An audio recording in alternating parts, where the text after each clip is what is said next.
जी हम लोगों ने कल बेसिकली टेबल का इस्तेमाल किया था। टेबल हम लोग रिवीजन कर रहे हैं, तो टेबल के अंदर हम लोगों ने डिस्कस कर लिया था टेबल क्या है। ठीक है, टेबल के अंदर रोज एंड कॉलम्स का क्या स्ट्रक्चर होता है।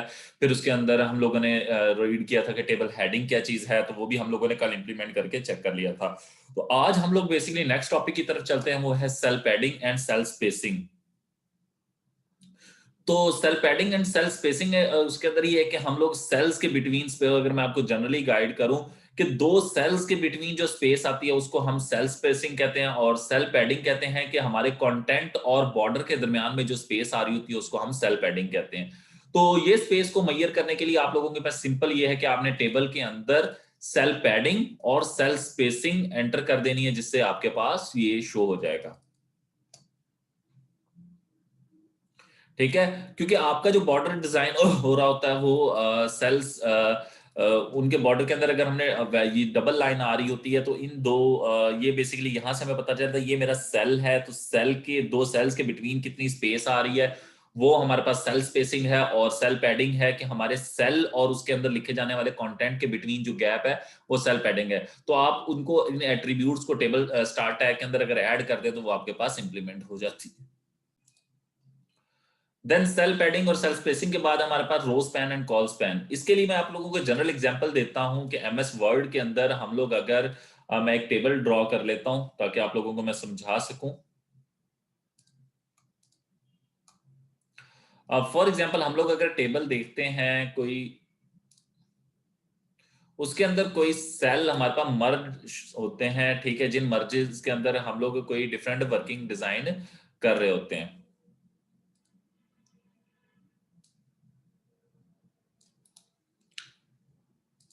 फॉर एग्जाम्पल अगर मेरे पास कुछ ऐसा टेबल हो और मैंने ऐसा टेबल बनाना है, तो उसको मैं किस तरीके से डिजाइन करूंगा। तो या मैं इसको थोड़ा सा और अगर फॉर एग्जांपल मेरा रिक्वायर्ड टेबल ऐसा हो तो उसको मैं कैसे मैनेज करूंगा। तो ये मेरे पास एक टास्क है। तो सबसे पहला काम ये है कि मैंने इसकी रोज एंड कॉलम्स को काउंट करना है, जिससे मैं अंदाजा लगाऊंगा कि इसके अंदर टोटल कितनी स्पेस है और मैं उसे कैसे मैनेज करूंगा। तो हमारा जो रिक्वायर्ड टास्क है वो अपना रिक्वायर्ड व्यू गेन करने के लिए हम लोगों ने रोज एंड कॉलम्स काउंट करने हैं। तो सबसे पहला काम मैंने आप लोगों को कहा था कि आप लोगों ने टेबल बनाने से पहले रोज एंड कॉलम्स का काउंट करने। तो आप लोग अभी मौजूद है, आप लोग मुझे बताएं इस टेबल के अंदर टोटल रोज कितनी है जल्दी से, क्योंकि मैंने फर्स्ट कहा था टेबल टैग के अंदर हम लोगों ने काउंट सबसे पहले जो चीज करनी है वो है रोज। जी आप लोग जल्दी जल्दी बताएं रोज कितनी है।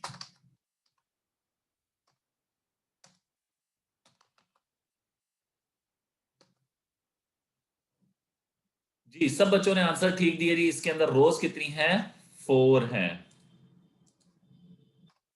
अब आप लोग मुझे इसके अंदर कॉलम काउंट करके बताएं इसके अंदर टोटल कॉलम्स कितने हैं।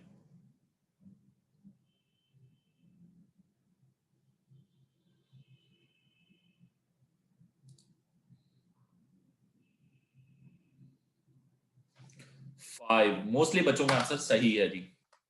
ठीक है जी। अब ये मुझे बताएं फर्स्ट रो के अंदर कितने कॉलम है, जल्दी से।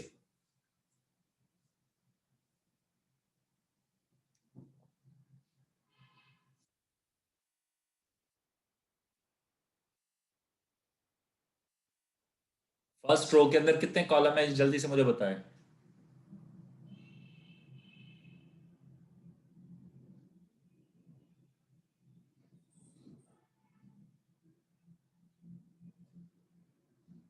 सब लोगों ने आंसर कर दिया है।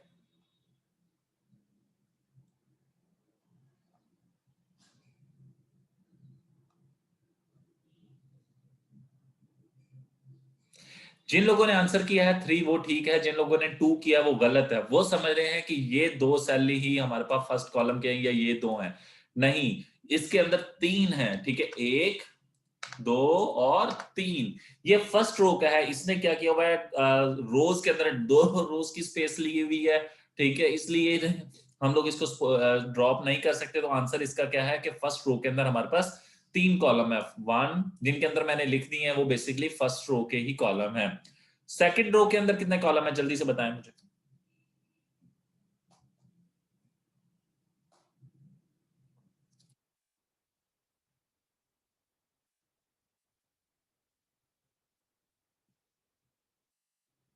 जी, इसका आंसर भी 3 ही है, क्योंकि 3 के अंदर फॉर एग्जांपल ये कुछ बच्चे सोच रहे हैं कि ये भी शायद हमारे पास सेकंड रो के अंदर है। नहीं जी, ये क्योंकि ये तो फर्स्ट कॉलम का, ये एक ही सेल है। ये जो इतना बड़ा सेल बना हुआ है, ये एक ही सेल है जिसका मैंने कलर चेंज किया। ये एक सेल है, ये फर्स्ट रो का है, तो ये इसको हम काउंट नहीं कर सकते। सेकंड रो के हमारे पास 3 है, ये जिनके अंदर मैंने 2 लिखा है वो बेसिकली हमारे पास सेकंड रो का है।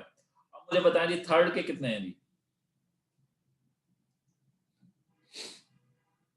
थर्ड रो के अंदर कितने कॉलम्स हैं?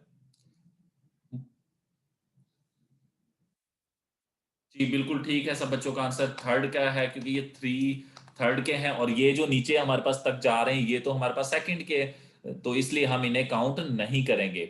और फोर्थ का कितना है जी?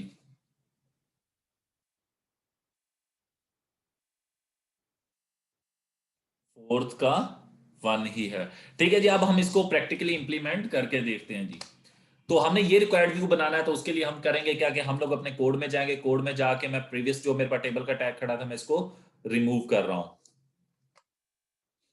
तो पहला काम ये है कि मैं अपने पास एक टेबल ऐड करूंगा। तो टेबल ऐड करने का टैग, टेबल का टैग है हमारे पास, उसके अंदर हमारे पास टोटल नंबर ऑफ रोज कितनी है, हम उतने ही टी आर ऐड कर लेंगे।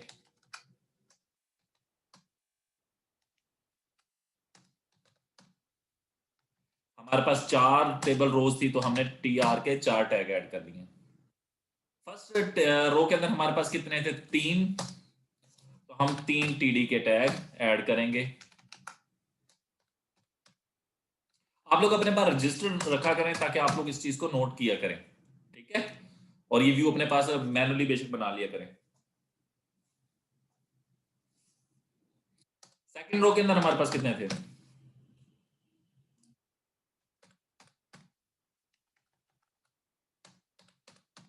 सेकंड रो में भी 3 थे, और फोर्थ में भी 3,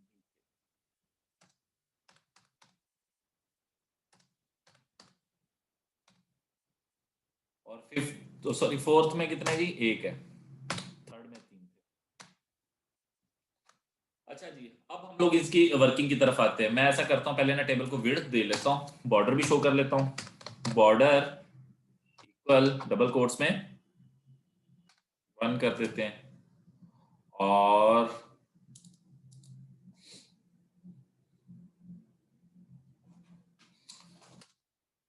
विड्थ कर देता हूं मैं इसकी।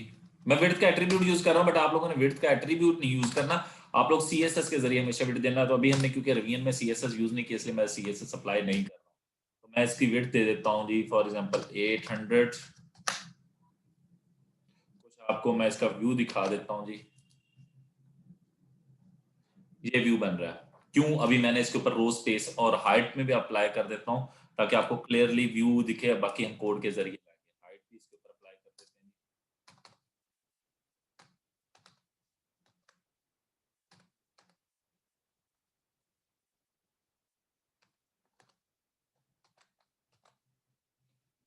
ठीक है जी, तो ये मैंने अभी जो बनाया है वो उसके लिहाज से तो ये व्यू बन रहा है, क्योंकि मैंने अभी इसके ऊपर रो स्पेसिंग और कॉल स्पेसिंग अप्लाई नहीं किया। मैं इससे ऊपर वाला कोड जो है हमने अप्लाई किया हुआ, इसको मैं कमेंट कर रहा हूँ। ठीक है जी, अब हम आते हैं अपनी वर्किंग की तरफ। फर्स्ट रो के अंदर 3 है, मगर उन 3 वो 3 कैसे हैं हम वो अप्लाई करते हैं। हमने क्योंकि देख लिया था कि हमारे पास जो फर्स्ट रो के अंदर कॉलम है वो किसके बराबर है? ये कितनी स्पेस ले रहा है? 2 बाय 2, यानी कि 2 बाय 2, 2 रोज और 2 कॉलम्स की स्पेस ले रहा है। ऐसा ही है।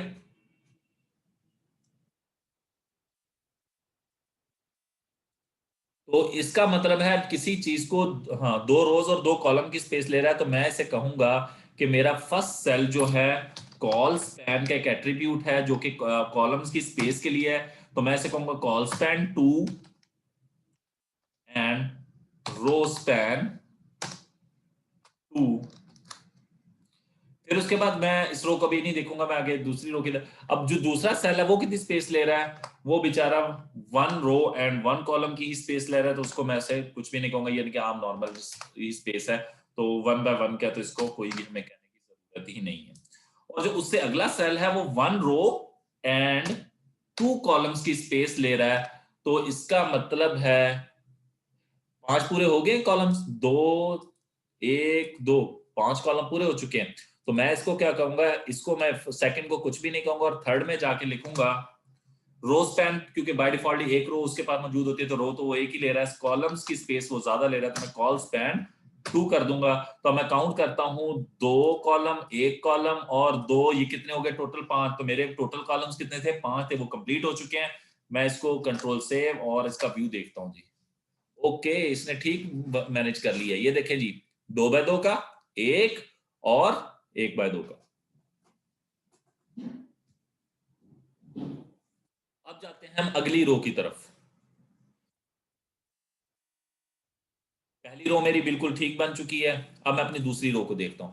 दूसरी रो में यह है कि मेरे पास पहला सेल जो है वो बेचारा एक ही स्पेस ले रहा है, 1x/1x का ही है। बट जो दूसरा सेल है दूसरी रो का, वो क्या कर रहा है, वो कॉलम तो एक की स्पेस बट 3 rows/3x/1 है, यानी कि एक कॉलम और 3 रोज की स्पेस ले रहा है। और सिमिलर ही जो लास्ट वन है, तो 3x/1 के हैं, यानी कि 3 रोज और एक कॉलम। तो मैं क्या करूंगा, इनके इस सेकंड रो के दूसरे दोनों सेल्स को कहूंगा रो स्पैन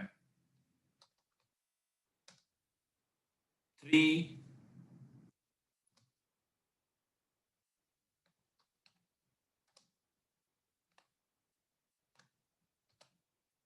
ओके, ये व्यू भी तकरीबन ठीक हो चुका है। अब क्या इशू है, मेरी दूसरी रो, थर्ड रो जो है, यानी कि मेरी सेकंड रो भी कंप्लीट हो चुकी है वर्किंग में। अब मेरी थर्ड रो, उसके अंदर जो स्पेसेस ले रहे हैं वो 1 row/1 की ही है, तो इसको कोई भी मुझे कुछ कहने की जरूरत ही नहीं है। ठीक है। बट मेरा जो लास्ट वन है, यानी कि आखिरी रो, इसके अंदर एक सेल है, यानी कि रो मेरी एक ही है। सॉरी, रो मेरी एक ही है और कॉलम कितने हैं, 3। तो मैं इसे क्या कहूंगा, इसे मैं कहूंगा कि मेरी इस ये सिंगल स्पेस के थे, इन्हें मैंने चेंज नहीं किया, तो जस्ट ओनली मैं जाके लिखूंगा कॉल स्पैन, क्योंकि कॉलम ज्यादा स्पेस ले रहे हैं, कॉल स्पैन 3। यहां पे किसी को कंफ्यूजन है तो मुझे बताए। हाँ जी, हमारा रिक्वायर्ड व्यू बन गया।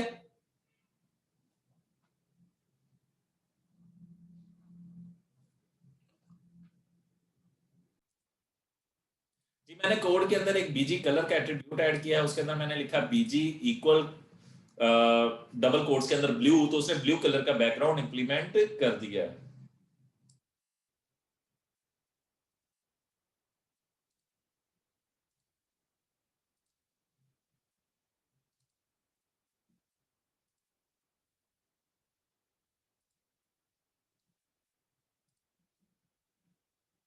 तो बैकग्राउंड कलर देने के लिए बीजी कलर का एट्रीब्यूट है, और अगर आप बैकग्राउंड के ऊपर कोई इमेज वगैरह सेट करना चाहते हैं, ठीक है, तो आप क्या करेंगे, उसके लिए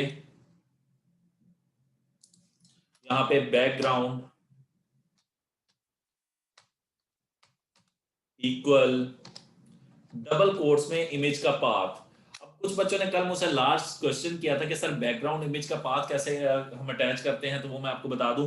ये बैकग्राउंड फॉर एग्जांपल एट्रीब्यूट है, इसके अंदर डबल कोट्स के अंदर अगर आप इमेज का पाथ दे दें, अब इमेज का पाथ कैसे देना है, अब यहाँ में मेरे पास पोर्टफोलियो के फोल्डर के अंदर ये डिफरेंट इमेजेस पड़े हुए हैं, ठीक है। तो जस्ट ओनली मैं लिखूंगा यहाँ पे,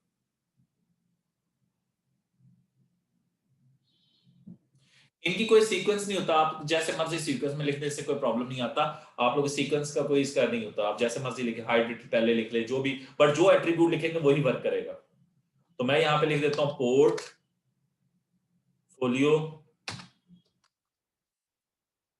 स्लैश, अच्छा अभी क्योंकि पोर्टफोलियो के फोल्डर के अंदर है, तो पोर्टफोलियो स्लैश 1.jpg, तो ये मेरा इमेज इसके ऊपर अप्लाई हो जाएगा बैकग्राउंड। बट एक चीज देखिए, ये इमेज मेरे पास रिपीट हो रहा है, क्योंकि ये इमेज मेरा छोटा था बानिस्बत,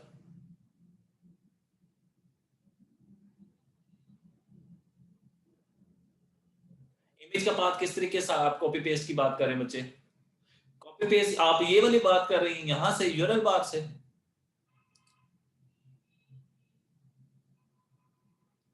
या आप फोल्डर डायरेक्टरी के यहां से पाथ की बात कर रहे हैं, ये जो पाथ आपके पास बनते हैं।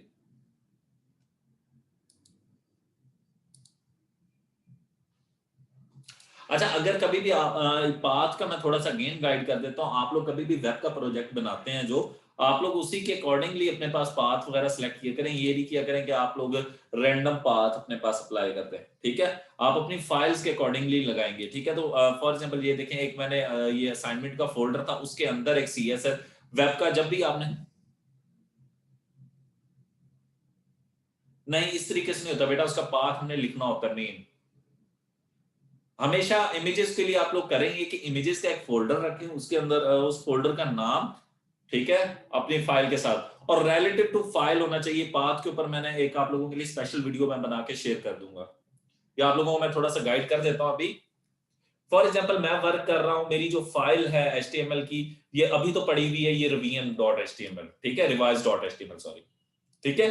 इस फाइल पे मैं काम कर रहा हूं, तो मेरी फाइल के साथ ही फोल्डर है, तो मैंने उसे कहा पोर्टफोलियो, यानी कि असल में लिखना क्या चाहिए था, गुड अप्रोच ये था dot slash portfolio. Dot slash का मतलब था इस फाइल की, जिस एचटीएमएल फाइल यानी कि रिवाइज.html में, इससे बाहर एक फोल्डर है पोर्टफोलियो, और पोर्टफोलियो के अंदर है 1.jpg।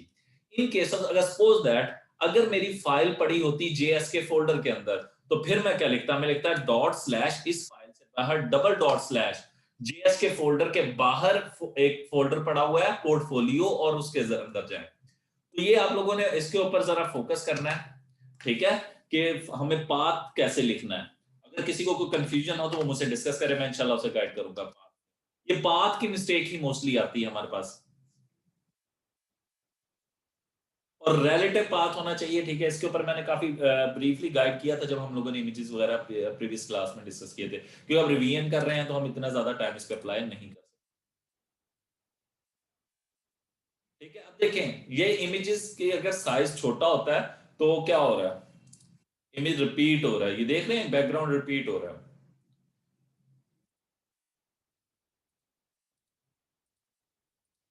क्योंकि इमेज मेरा छोटा है बनिस्बत मेरे टेबल से, तो वो क्या हो रहा है, इमेज रिपीट हो रहा है, ठीक है। ये हाइट विड्थ हम ऑलरेडी अप्लाई कर चुके हैं, अगर आप टेबल की हाइट विड्थ को बड़ा करना चाहते हैं तो आप कर सकते हैं। फिर कैप्शन का टैग था, कल हम लोग ये भी डिस्कस कर चुके हैं, कैप्शन का टैग अगर हम टेबल के अंदर ऐड कर दें तो उससे क्या होगा, हमारे टेबल के अंदर जो इन्फॉर्मेशन है वो इस तरह टॉप पे लिखी हुई आ जाएगी, ये टेबल है क्या, उसका नाम क्या है। और टेबल के अंदर फर्दर अगर आप टेबल यूज करना चाहते हैं तो वो भी आप अप्लाई कर सकते हैं। उसके बाद हमारे पास लिस्ट है, क्या हमारी रिवीजन में। अच्छा, हम लोग इस टाइम मैं ऑर्डर लिस्ट इस्तेमाल कर रहा हूँ। ऑर्डर लिस्ट के अंदर हमें लिस्ट आइटम ऐड करनी है, तो लिस्ट आइटम आइटम में ऐड कर देते हैं लाहौर। फिर दूसरी लिस्ट आइटम कर लेते हैं हम लोग कराची, और मुल्तान। अपने सिटी को भूल नहीं सकते हैं, तो तेरा गाजी खान,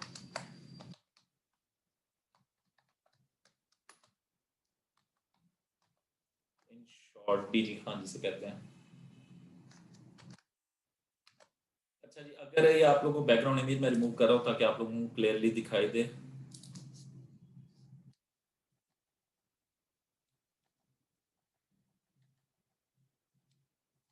और बैकग्राउंड कलर भी मैं रिमूव कर रहा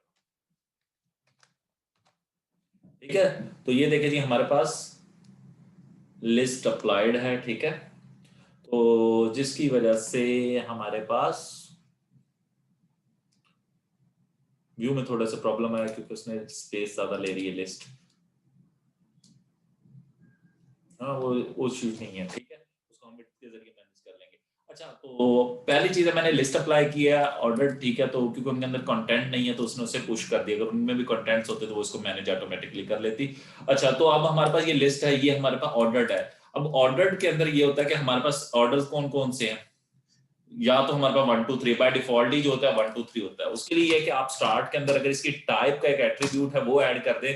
टाइप हम अगर बाय डिफॉल्ट ही 1 होती है, अगर कैपिटल ए लिख दें तो उससे क्या होगा, हमारे पास कैपिटल एबीसी में आ जाएगा। और अगर आप इसकी जगह लोअर केस में एबीसी लिख दो तो आपके पास लोअर एबीसी का ऑर्डर में आ जाएगा। और अगर आप यहाँ पे आई लिख दो लोअर केस में, तो रोमन काउंटिंग में आ जाएगा। ठीक है, क्योंकि आई, डबल आई लग जाता टू, ठीक है, तो ये हमारे पास रोमन काउंटिंग आ गई है। और अगर कैपिटल आई लिख दो,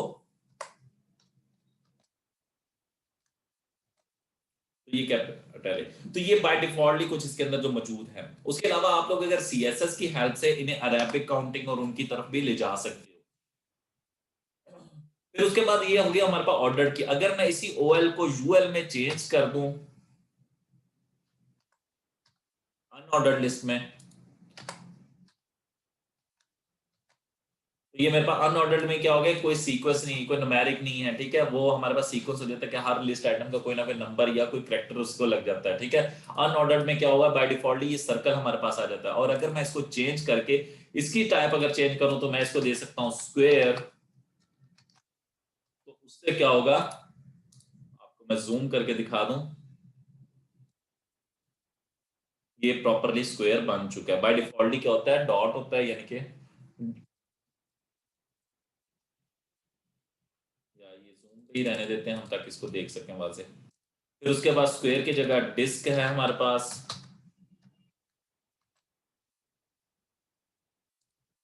सर्कल है।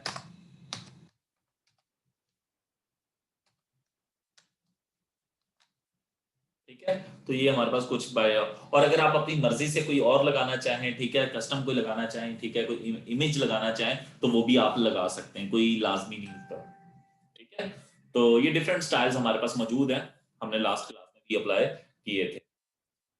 तो ये हमारे पास ऑर्डर्ड लिस्ट है। ठीक है, ओएल से, ठीक है, और अनऑर्डर्ड लिस्ट जो है वो यूएल से है, उसके अंदर लिस्ट आइटम्स आपकी जो भी हैं वो आप ऐड करेंगे। फिर उनको अगर आप स्टाइल करना चाहते हैं अनऑर्डर्ड को, तो स्क्वायर, डिस्क, सर्कल, या हमारे पास बाय डिफॉल्ट ही कुछ इसके बिहेवियर्स है वो मौजूद होते हैं, जिनके डिफरेंट आउटपुट्स हमारे पास आते हैं। उसके बाद ऑर्डर्ड लिस्ट के अंदर हमारे पास है मौजूद है कि हम लोग उसके अंदर आई, कैपिटल ए, स्मॉल ए, ठीक है, ये देंगे तो उसकी भी डिफरेंट टाइप्स हमारे पास अप्लाई हो जाती हैं। और सीएसएस की हेल्प से भी हम लोग इनको लगा भी सकते हैं और रिमूव भी कर सकते हैं। ठीक है, तो ये सारे बिहेवियर हम ऑलरेडी चेक कर चुके हैं। फिर उसके बाद था लिंक्स करवाना। लिंक करवाना बेसिकली हम कोई भी डॉक्यूमेंट या कोई दूसरी फाइल को अटैच करने के लिए एंकर टैग है हमारे पास। एंकर टैग बेसिकली ए टैग को बोलते हैं। ठीक है, एंकर टैग के अंदर ये होता है कि हम किसी भी डॉक्यूमेंट को या किसी भी फाइल को अटैच कर सकते हैं। तो उससे क्या होता है कि अगर उस लिंक के ऊपर क्लिक किया जाए, तो वो लिंक या हमारे पास अगर वो कोई फाइल है या पीडीएफ फाइल है, तो वो हमारे पास डाउनलोड हो जाएगी।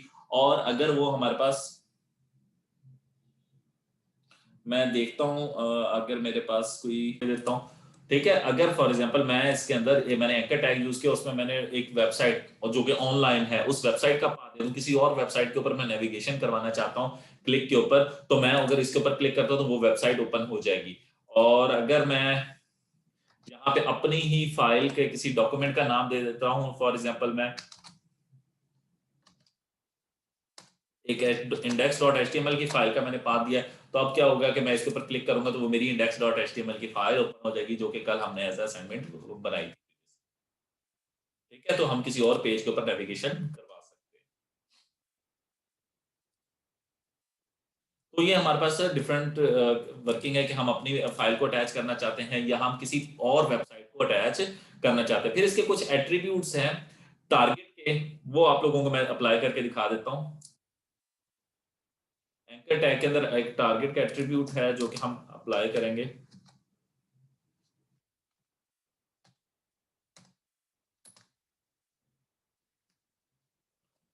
एक है हमारे पास अंडरस्कोर ब्लैंक।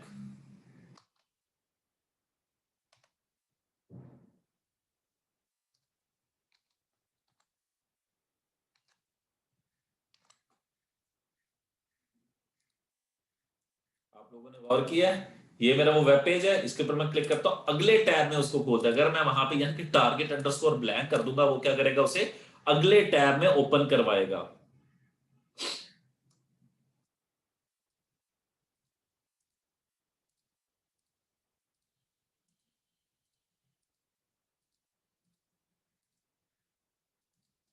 ठीक है जी। मैंने क्या लिखा है, टारगेट इक्वल डबल कोट्स में अंडरस्कोर ब्लैंक, तो उससे क्या होगा, वो नेक्स्ट पेज में ओपन करवाएगा। इसी तरीके से हमारे पास डिफरेंट और हैं, अंडरस्कोर सेल्फ, यानी कि इसी डॉक्यूमेंट के अंदर, इसी वेब टैब के अंदर ओपन करे, अंडरस्कोर पेरेंट, ठीक है, जो पेरेंट फ्रेम है उसके अंदर अंडरस्कोर टॉप, इसी के अंदर टॉप पे ओपन कर।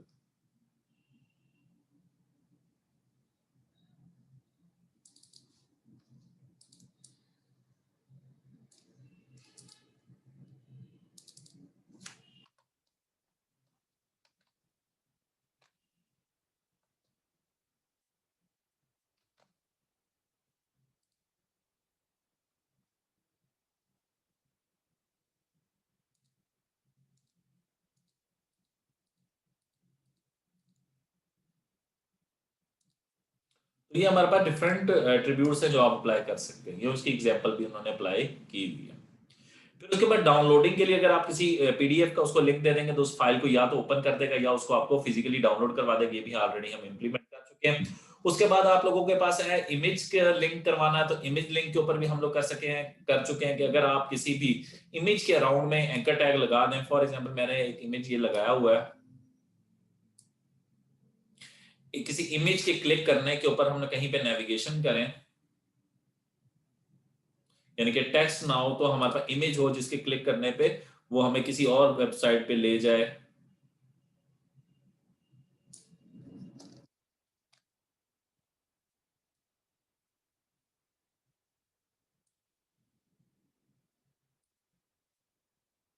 तो एंकर टैग के अंदर आप इमेज लगा दें और उससे अब देखिए मेरे पास इमेज आ रहा है, मैं इमेज के ऊपर क्लिक करूंगा तो ये मुझे दूसरे पेज पे ले जाएगा। तो एंकर टैग के जहां पे टेक्स्ट लिखा था वहां पे हम अगर इमेज लगा दें तो वो हमारे साथ वर्क क्या करेगा। तो उसका कोड क्या है, एंकर टैग का स्टार्ट टैग के अंदर आपने पाथ वगैरह सेट कर देने हैं, उसके अंदर इमेज लगा देना और एंकर टैग को उसके बाद क्लोज कर देंगे तो वो क्या होगा, हमारे पास एंकर टैग फॉर नेविगेशन इस्तेमाल हो जाएगा। फिर उसके बाद आप लोग ईमेल को लिंक करवाना है, ईमेल को लिंक करवाने का भी सेम तरीका है। आप लोगों ने अगर उसके अंदर करना है मेल टू @ जो भी ईमेल है वो लिख देंगे और सेंड ईमेल पे करेंगे तो वो उसको ईमेल सेंड करेगा अगर उसके ऊपर क्लिक करने से।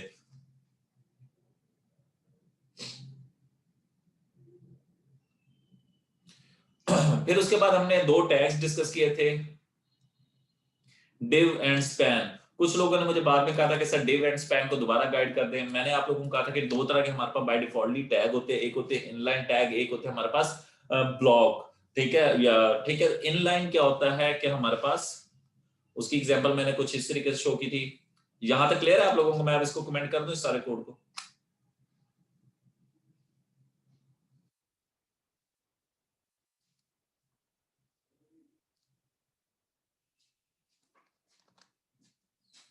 अरे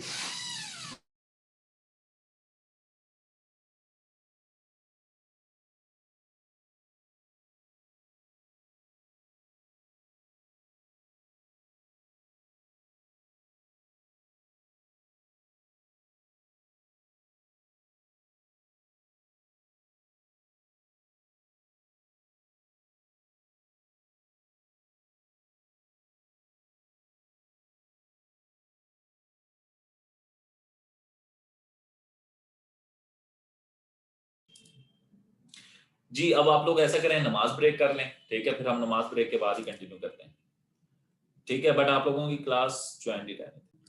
जी हम अब कंटिन्यू करते हैं। तो कल हम लोगों ने इससे पहले कि हम लोग रिवीजन कर रहे हैं तो रिवीजन के अंदर हम डिस्कस कर रहे थे ब्लॉक एलिमेंट क्या होता है हमारे पास और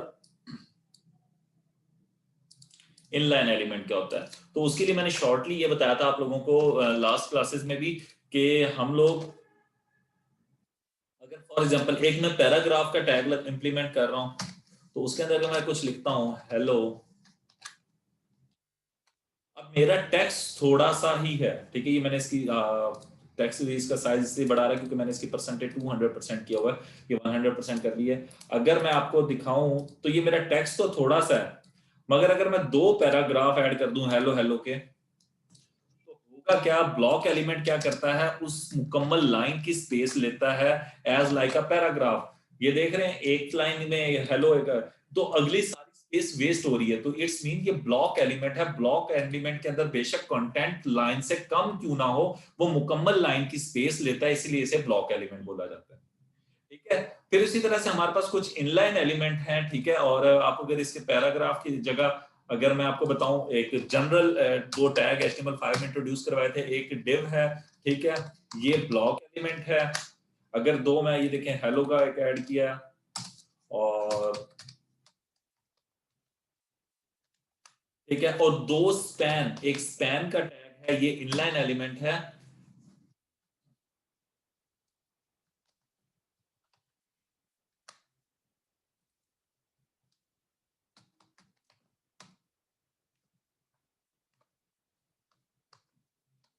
तो अब इनकी आउटपुट देखें, तो जो div के अंदर मैंने टेक्स्ट लिखा था वो दोनों टेक्स्ट क्या हुआ है, सेपरेट लाइन में आ रहे हैं। इट्स मीन कि div हमारा ब्लॉक एलिमेंट है, और स्पैन के अंदर जो टेक्स्ट लिखा है वो एक ही लाइन में आ रहे हैं, क्योंकि उसकी वर्किंग है। इनलाइन एलिमेंट क्या करता है, जितने उसके कंटेंट होते हैं उतनी ही स्पेस लेता है, उससे ज्यादा स्पेस नहीं लेता है। अब मैं इंस्पेक्ट करके आपको दिखा भी देता हूं। अगर मैं div के ऊपर जाता हूं तो वो क्या कर रहा है, फुल लाइन की स्पेस ले रहा है। और स्पैन कितनी स्पेस ले रहा है, ये ब्लू एरिया मुझे जो जो हाईलाइट हो रहा है, बेसिकली वो उसका बता रहा है कि उसकी कितनी स्पेस ले रहा है। तो वो उसके पास वो देखें वो कितनी स्पेस ले रहा है। तो स्पैन बेसिकली इनलाइन है। तो आप लोगों ने करना ये कि आप लोगों की आज की असाइनमेंट ये, आप लोगों ने मुझे MS वर्ड के अंदर वो सारे टैग्स बताने हैं कि कौन कौन से इनलाइन है और कौन से ब्लॉक एलिमेंट है। तो आप लोगों ने रिवीजन करनी है और पिछले सारे टैग में से निकालना है कि इनलाइन एलिमेंट्स कौन से हैं और ब्लॉक एलिमेंट्स कौन से हैं। ये आप लोगों ने मुझे लिस्ट बना के सेंड करनी है, जितने भी टैग्स आप लोग अभी तक स्टडी कर चुके हैं। ओके जी, हम आगे चलते हैं जी। तो ये हमारे पास इनलाइन एलिमेंट div है, और ये उसके बारे में थोड़ी सी उसने इन्फॉर्मेशन दी हुई है, तो आप लोग ये इंप्लीमेंट करके अपने पास चेक कर लेंगे। तो ये जनरल थ्योरी है, उसके बारे में थोड़ा सा गाइड है। फिर उसके बाद है बैकग्राउंड। बैकग्राउंड के अंदर हमारे पास कुछ है कि हम बैकग्राउंड के अंदर कलर भी लगा सकते हैं और इमेजेस वगैरह भी अप्लाई कर सकते हैं। तो बैकग्राउंड के अंदर अगर फॉर एग्जांपल मैंने कलर लगाना है, तो उसके लिए हमारे पास एट्रीब्यूट है बीजी कलर है, ठीक है। हम बीजी कलर के जरिए कोई भी टैग हो उसके अंदर अगर एट्रीब्यूट में बीजी कलर लगा दूं तो वो उसके अंदर वर्क करेगा। उसकी एग्जांपल मैं ये देता हूं, मैं स्पैन के सॉरी div के अंदर भी और एक स्पैन के अंदर बीजी कलर।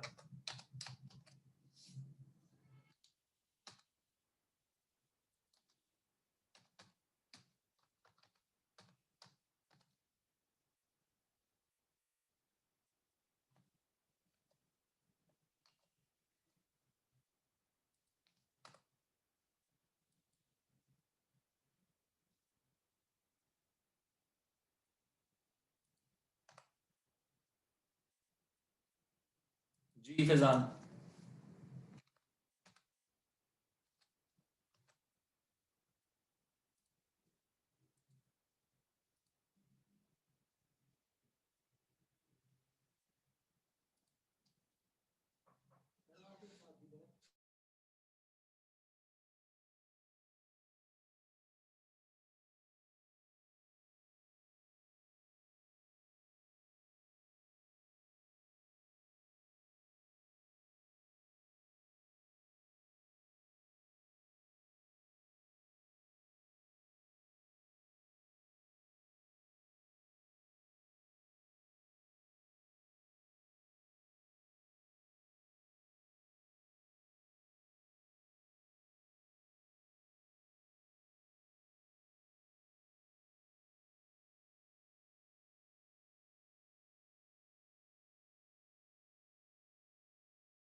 ये करंटली ये मैंने 3 फोल्डर्स बनाए। फोल्डर्स के अंदर ये कि वेब का मेरे पास मेन फोल्डर है, उसके अंदर मैंने फर्दर 3 फोल्डर्स बनाए, एक सीएसएस का, जावास्क्रिप्ट का, एडमिन का। और सीएसएस फोल्डर के अंदर फर्दर मैंने एक फोल्डर बना दिया है, उसका नाम रखा है इमेज। तो उसके अंदर ये कि मैंने एक एचटीएमएल की फाइल बनाई। अगर मैं इस index.html के हिसाब से अगर मैं कहूं कि इमेजेस फोल्डर के अंदर कोई फाइल पड़ी हुई है, उसको मैं अटैच करना, तो उसका मेरा पाथ क्या बनेगा, डॉट स्लैश, उसके अंदर मेरे इमेजेस कहां पड़े हुए, आईएमजी फोल्डर के अंदर। तो मैं कहूंगा उसके अंदर सीएसएस फोल्डर, सीएसएस के अंदर आईएमजी फोल्डर, उसके अंदर मेरा आईएमजी फोल्डर के अंदर कोई इमेज पड़ा हुआ है 1.jpg, तो वो अटैच हो जाएगा। अगर मैं कहूं कि मेरी फाइल पड़ी हुई है एचटीएमएल की यहां पे, उसका नाम मैं कह देता हूं अबाउट मी, डॉट एचटीएमएल, यहां फाइल है, तो उसका पाथ मुझे कोई बताए, अबाउट मी के लिहाज से जो पाथ बनेगा वो बताएं। इसका इमेज का इमेज मेरे पड़े हुए हैं वहां पे सीएसएस के फोल्डर के अंदर, एक आईएमजी का फोल्डर है उसके अंदर। तो काइंडली मुझे बताएं जल्दी से। Mohammed Salim double dot slash. अच्छा, मैं आप लोगों को गुड अप्रोच बता रहा था। गुड अप्रोच ये है कि पहले आप लोग एक डॉट स्लैश लाजमी लगाया करें एचटीएमएल फाइल के अंदर, ठीक है। अब डॉट स्लैश का मतलब है मेरी अबाउट मी फाइल के बाहर, वाओ मैं कहां पे पहुंच चुका हूं, मैं इस एडमिन फोल्डर के अंदर ही देख रहा हूं अभी। तो फिर उसके बाद मैं डॉट स्लैश के बाद क्या लिखूंगा, डॉट स्लैश नहीं बेटा, एडमिन फोल्डर के अंदर अंदर हूं मैं, तो मैंने जाना है सीएसएस के अंदर मौजूदा फोल्डर के इमेज के अंदर। अंडरस्टैंड करें मेरी बात को। तो ये पाथ बनेगा डॉट स्लैश, फिर उसके बाद डबल डॉट स्लैश,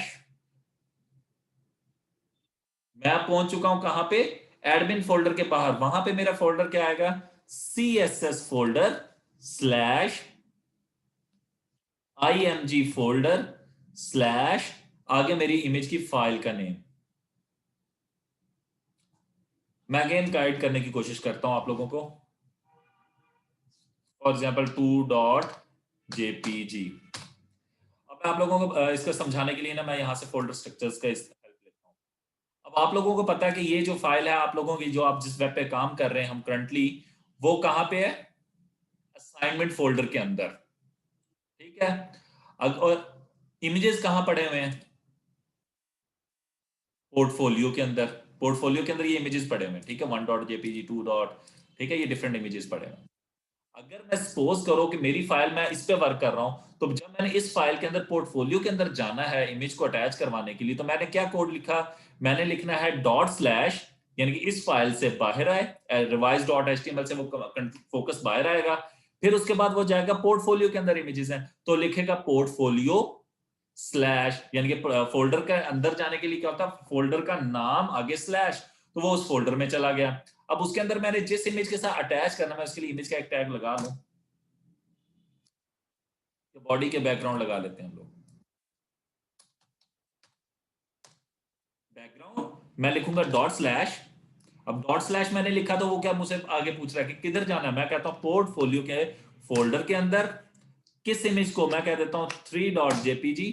ये मैंने पाथ लिख दिया एक इमेज का, तो इसका मतलब है डॉट स्लैश इस फाइल से बाहर, पोर्टफोलियो फोल्डर के अंदर 3.jpg, ठीक है। तो ये आपका वो इमेज आ गया।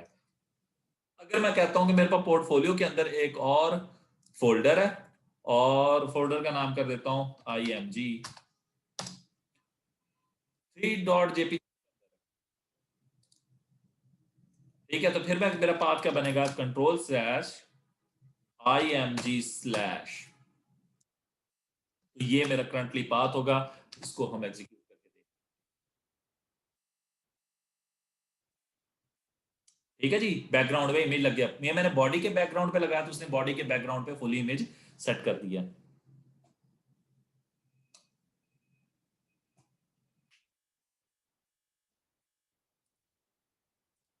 ओके यहां तक लगा।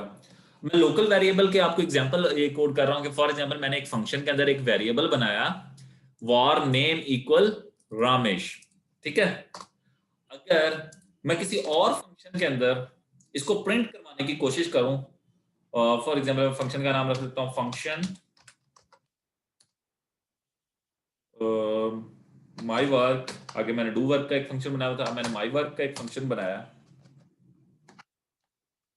इसको मैं इस फंक्शन के अंदर कॉल करवा देता हूं, my work, my work.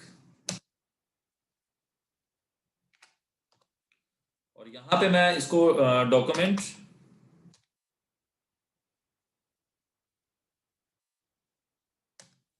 Dot gate element by,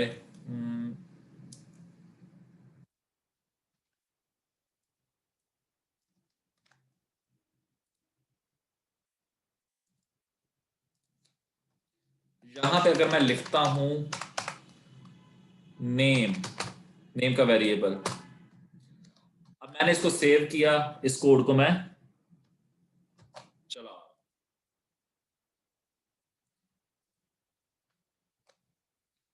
अब ये मैं आपको इंस्पेक्ट करके दिखा भी रहा हूं एक चीज, ताकि कंसोल में मेरे पास एरर आता है कि नहीं, ठीक है।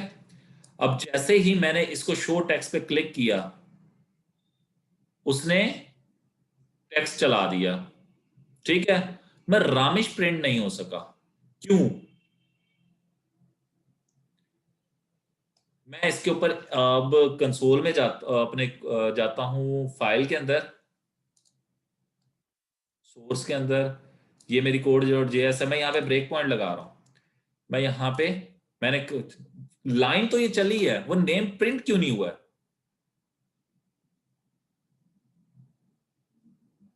मेरा हेलो वर्ड भी प्रिंट नहीं हुआ है, हेलो वर्ड को भी उसने रिमूव कर दिया, because name does not have any value, name equals to 10 कह रहा है,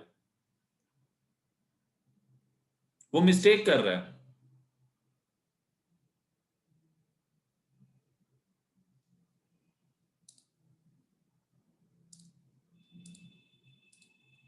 वो 10 क्यों कह रहा है? क्योंकि मेरे कोड के अंदर यहां पे डिफाइंड है नेम, मैं वेरिएबल का नेम चेंज कर देता हूं, वो यहां की वैल्यू को उठा रहा है, क्योंकि वो लिंक ऊपर थी, वो नीचे वाली वैल्यू को उसने पिक कर लिया, उसको प्रिंट करवाने की कोशिश कर रहा है।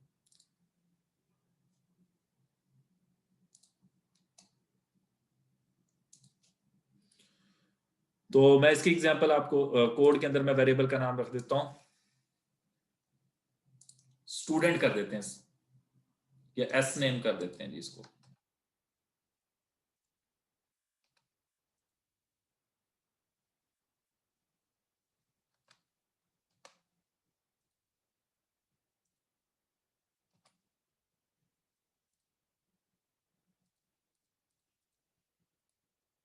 इंस्पेक्ट करते हैं जी, सोर्स में जाते हैं, कोड वाली फाइल में जाते हैं, यहां पे देख रहे हो कंसोल में एक एरर आया, क्या एरर आया? वो कह रहा है S name is not defined.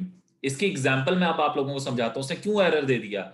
मैंने जो एस नेम का वेरिएबल बनाया है वो तो लोकल वेरिएबल है, वो लोकल वेरिएबल की एग्जांपल आप इस तरीके से समझे कि ऐसी चीज जो कि मोहल्ले से बाहर मशहूर ही नहीं है, ठीक है। एक कंजस्टेड एरिया है, उसके पास एक थोड़ी सी रिलेटिव जगह है कि उसी के अंदर अंदर वो लिमिट है उसकी, तो ये देखेंगे उसके अंदर की लिमिट है, यानी कि यहाँ इस ब्रैकेट से स्टार्ट हो रहा है और इस ब्रैकेट के अंदर ही ये डिस्पोज हो गया, तो ये मेरे पास लोकल वेरिएबल है। अगर होता ये कि मैं इसको वार नेम को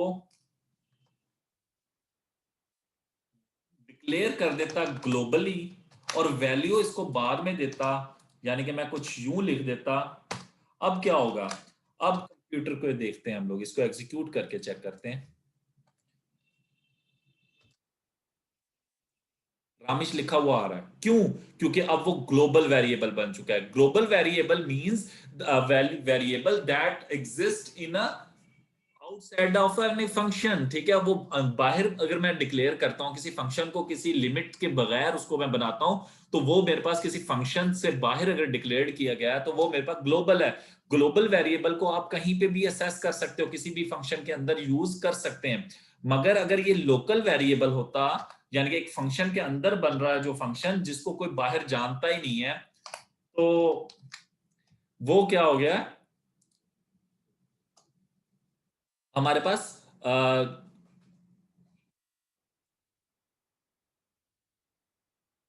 लोकल वेरिएबल हो गया, और लोकल वेरिएबल को बाहर कोई जानता नहीं है, ठीक है। इसकी एग्जांपल आप वो समझ लें कि एक पर्सन जो कि कभी घर से बाहर निकला नहीं, तो बस उसे घर के लोग ही जानते होंगे, बाहर तो कोई नहीं जानता होगा, तो वो लोकल वेरिएबल है, ठीक है, इसीलिए मैंने रामेश की एग्जांपल दी है। और अगर कोई ग्लोबल वेरिएबल की एग्जांपल है, ऐसी चीज जिसको सारे बाहर लोग जानते हैं, जाहिर बात है जब बाहर सब लोग जानते हैं तो अंदर के लोग भी सब जानते होंगे, तो वो हमारे पास ग्लोबल है। तो आप उसको कहीं पे भी इस्तेमाल करें तो वो आपके पास प्रॉब्लम क्रिएट नहीं करेगा, एरर नहीं देगा, क्योंकि आप उसको यूज कर सकते हैं इनसाइड। तो ये हमारे पास की डेफिनेशन भी मौजूद है। हम अब डेफिनेशन को रीड करते हैं। जावास्क्रिप्ट वेरिएबल स्कोप क्या है? वेरिएबल स्कोप मीन के वो कहाँ, उनका रीजन का है, किस हद तक लिमिट होती है। The scope of variable in the region of your program in which it is defined JavaScript variable have two scopes. Mostly दो scopes होते हैं सारी programming languages में, एक global variable, एक local. A global variable has a global scope, which means it can be defined anywhere in your JavaScript code. आप उसको पूरी JavaScript code के अंदर कहीं पे भी access करें, कोई problem नहीं create करेगा। बट एक हमारे पास लोकल वेरिएबल्स है।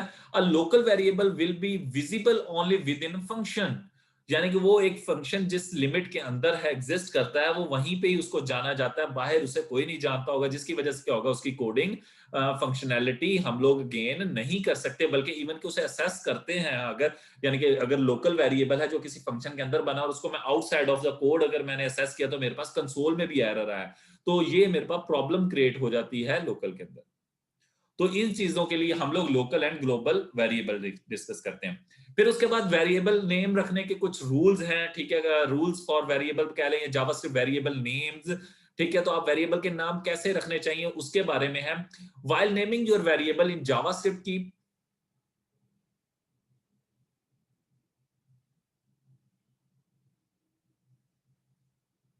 नहीं आप कहीं पे भी डिफाइन कर सकते हैं, बट एक अच्छी चीज यही है कि बट ये होगा, फॉर एग्जांपल मैं इसकी एग्जांपल आपको देता हूं।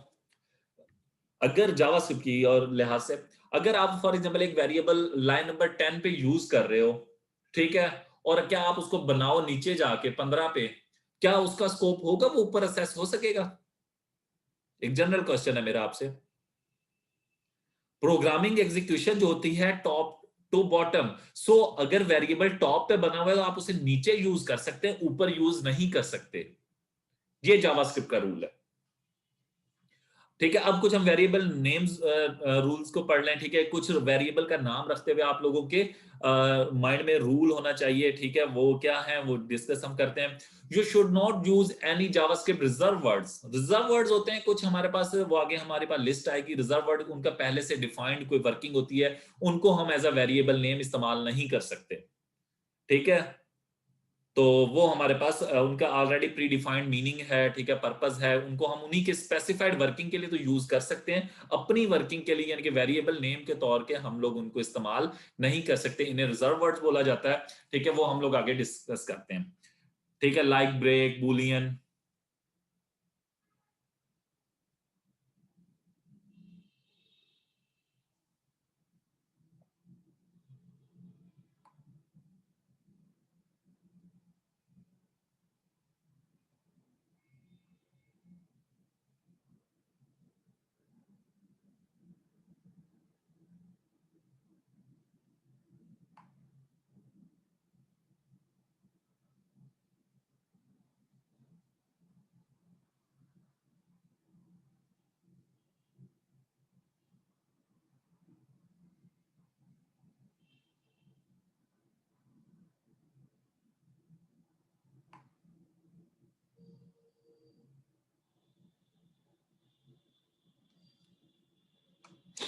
अच्छा, तो उन रिजर्व्ड रूल्स के अंदर है कि आप लोग उन्हें नेम के तौर पे इस्तेमाल नहीं कर सकते।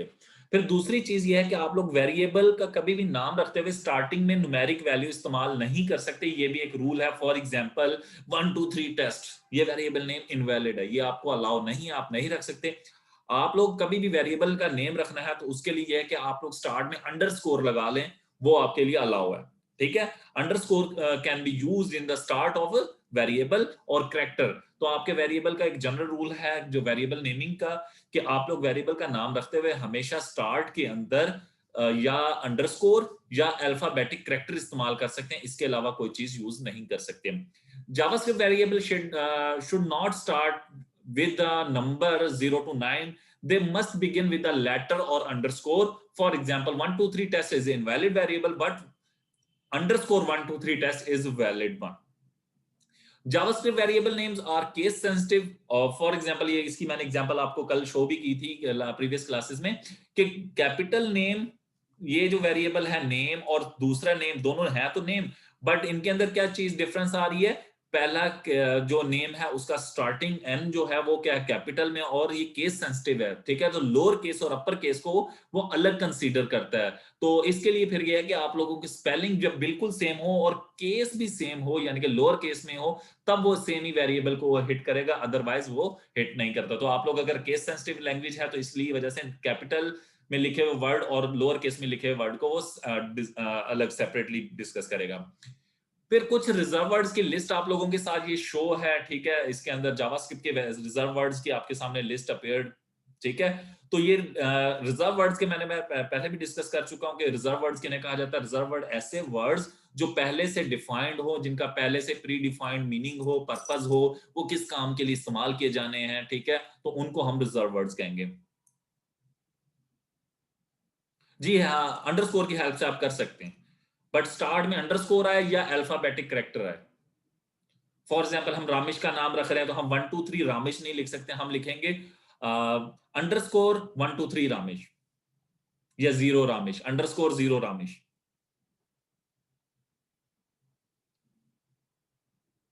नवी शायद समझ नहीं है इनमें से ज्यादा कौन से यूज होते हैं। रिजर्व वर्ड, कीवर्ड, हम लोग वो हमारी रिक्वायरमेंट पे है, हम लोग किस चीज को यूज कर रहे होते हैं। हम लूप्स इस्तेमाल करेंगे, फेल्सेस इस्तेमाल करेंगे, ठीक है, तो वो तो हमारी रिक्वायरमेंट पे है ना, हम कौन से वर्ड्स इस्तेमाल करते हैं। तो ये डिफरेंट रिजर्व वर्ड्स हमारे पास हैं। एक्सपोर्ट, ठीक है, इंपोर्ट, ये वर्ड हमारे पास मोस्टली यूज हो रहे होते हैं, ठीक है। फिर उसके बाद इफ कंडीशंस के इस्तेमाल होंगे, ठीक है, वेरिएबल्स के इस्तेमाल होंगे, तो ये डिफरेंट आपके पास सारे मौजूद हैं। फॉर, वाइल, डू वाइल, ठीक है। तो ये हमारे पास रिजर्व वर्ड्स हैं, ठीक है। रिजर्व वर्ड्स को आप लोग इन्हीं, इनके जो स्पेशल पर्पस हैं, गिवन पर्पस जो है, उनके अलावा ये बेसिकली रिजर्व वर्ड के आपको जनरल एग्जांपल मैं ये देता हूं कि लैंग्वेज डेवलपर यानी कि जावास्क्रिप्ट जिसने बनाई थी, उन्होंने उसने इन लफ्जों का कोई खास मीनिंग और पर्पस रख दिया है। अभी उसी पर्पस और मीनिंग के लिए तो इस्तेमाल हो सकते हैं, उसके अलावा अगर मैं अपने किसी स्पेसिफिक पर्पस के लिए इसको या वेरिएबल नेम के तौर पर इनको यूज करने की कोशिश करूं, तो सिस्टम मुझे एरर दे सकता है, ठीक है, क्योंकि इनका पहले से डिफाइंड मकसद है कि ये इस काम के लिए इस्तेमाल होने हैं। तो ये रिजर्व वर्ड्स इस्तेमाल होंगे।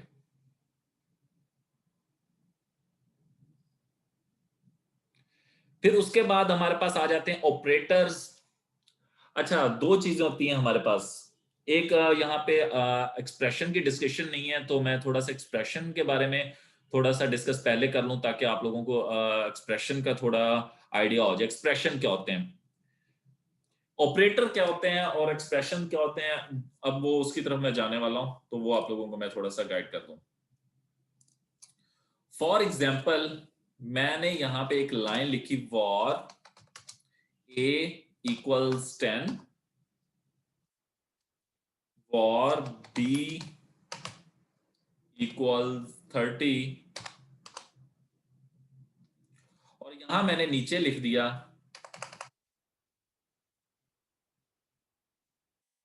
ए प्लस बी। यहां नहीं, बल्कि मैं यहां स्टेटमेंट लिखता हूं, वॉर सी इक्वल ए प्लस बी, और यहां पे मैं सी लिख देता हूं। अब यहां पे अगर मैं नोट करें तो एक ये जो स्टेटमेंट है जिसको मैंने हाईलाइट किया हुआ है, ए प्लस बी, ये बेसिकली एक एक्सप्रेशन है। ये completely A equal to A plus C equal to A plus B जो लिखा हुआ है, ये हमारे पास एक एक्सप्रेशन है। एक्सप्रेशन क्या करता है, एक्सप्रेशन एवोल्यूशन करता है। ये ए प्लस बी हमारे पास एक एक्सप्रेशन है जो कि एवोल्यूट करके, एवोल्यूट होने के बाद हमारे पास सी को वैल्यू दे देता है। ये सी इक्वल लिख देने का मतलब है, सिंगल इक्वल का साइन जहां पे इस्तेमाल होता है प्रोग्रामिंग में, इसका मतलब होता है कि इसको वैल्यू दे दे। ए की वैल्यू जमा बी की वैल्यू क्या बनता है, 10 प्लस 30 40, 40 किसको दे दे, सी को। और कुछ वैल्यू असाइन करने का जो पैटर्न है ना, वो मैं आपको बता दूं, हमेशा लेफ्ट टू राइट होता है। तो लेफ्ट टू राइट की अगर मैं जनरली कमेंट की फॉर्म में आपको बता समझाने की कोशिश करूं, कि लेफ्ट हमेशा वैल्यू गेट करती है कहां से, राइट साइड से। तो राइट साइड पे जो भी चीज लिखी होगी वो वैल्यू दे देगी किसे, लेफ्ट साइड को। तो अगर इक्वल एक दफा लगा हुआ है तो ये मैंने कमेंट्स में यहाँ पे लिख दिया है, लेफ्ट इक्वल टू राइट। ये वैल्यू देने का तरीका है कि राइट साइड पे जो भी होगा उसको एवल्यूट करेगा सिस्टम, और एवल्यूट करके किसे दे देगा, लेफ्ट साइड को। तो ये राइट साइड पे एक्सप्रेशन है a प्लस बी। तो a बेसिकली एक नेम लोकेशन का नाम है, तो उसके अंदर क्या पड़ा हुआ है 10, और b क्या है वो उसके अंदर पड़ा हुआ है 30। तो वो a और b को जमा करेगा, a प्लस b, तो 10 प्लस 30 हो गया 40, और वो किसको मिल जाएगा 40 सी को, और वो मैंने दे दिया इनर एचटीएमएल को। अब इस कोड को एग्जीक्यूट करके हम चेक करते हैं क्या ये हमारे पास वर्क कर रहा है कि नहीं। जी, ये वर्क कर रहा है, ठीक है। तो उसने क्या किया है, ए और बी की वैल्यू को जमा किया और उसने इसको रिटर्न कर दिया।